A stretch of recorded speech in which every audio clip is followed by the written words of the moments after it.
A União Europeia sugeriu ao governo timorense que acelere a reforma do sistema eleitoral.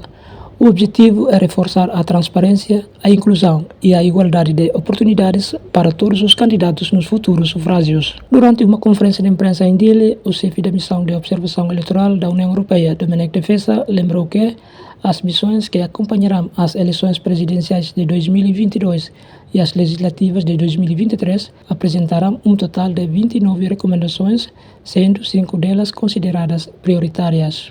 O responsável reconheceu que, apesar dos avanços registrados na descentralização e na emissões de cartões de eleitor biométricos, contudo, referiu que a implementação das recomendações apresentadas é uma realidade. A este propósito, Dominic de Vesa referiu que a janela de oportunidade para uma reforma jurídica eficaz está a diminuir, uma vez que os próximos atos eleitorais estão marcados para 2027 e 2028. Perante o horizonte temporal, encorajou o governo e todas as partes envolvidas a acelerar o trabalho.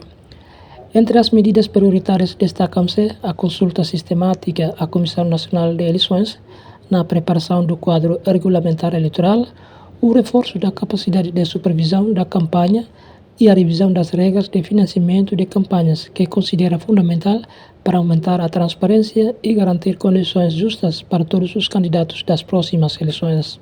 A União Europeia reforça assim o seu compromisso em apoiar a consolidação democrática em Timor-Leste, esperando que as reformas possam avançar nos próximos meses.